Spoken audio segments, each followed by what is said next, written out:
சற்று முன் வெளியான தகவல். கலைஞர் மகளிர் உரிமை தொகை கோரி உங்களுடன் ஸ்டாலின் முகாமில் 15 லட்சத்திற்கும் மேற்பட்ட பெண்கள் விண்ணப்பித்துள்ளனர். இன்னும் விண்ணப்பித்துக் கொண்டும் இருக்கின்றனர். மறக்காம நீங்க லைக் பண்ணிக்கோங்க, சப்ஸ்கிரைப் பண்ணிக்கோங்க.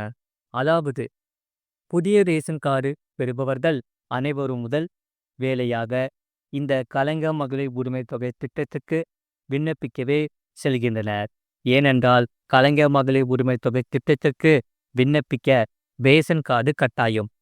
இந்த குடும்ப அட்டை இருந்தால் ஈஸியாக இந்த திட்டத்திற்கு விண்ணப்பித்து விடலாம். அதனால் இவ்வளவு நாட்களாக ரேஷன் கார்டு வாங்காதவர்கள் கூட புதிய ரேஷன் கார்டு கேட்டு அவசரமாக விண்ணப்பிக்கின்றனர். இங்குதான் கவனிக்க வேண்டிய விஷயம் இருக்கிறது. இந்த கலைஞர் மகளிர் உரிமை தொகை கேட்டு வரும் விண்ணப்பங்களை அரசு ரேஷன் கார்டை அடிப்படையாக வைத்து நிராகரிக்கவும் வாய்ப்பு இருக்கிறது. ரேஷன் கார்டில் இருக்கும் முகவரியில் வசிப்பவர்களுக்கும் சொந்த முகவரியை கொடுத்து ரேஷன் கார்டு வாங்கியிருப்பவர்களுக்கும் எந்த பிரச்சனையும் இருக்கிறது. ஆனால் வாடகை ஒப்பந்தம் கொடுத்து ரேஷன் கார்டு வாங்கியவர்களுக்கு சிக்கல் வர வாய்ப்பு இருக்கிறது என்று சொல்லப்படுகிறது. முழு வீடியோ லிங்க் கீழே இருக்கு. அதை கிளிக் பண்ணி பாருங்க. மறக்காம லைக் பண்ணிக்கோங்க.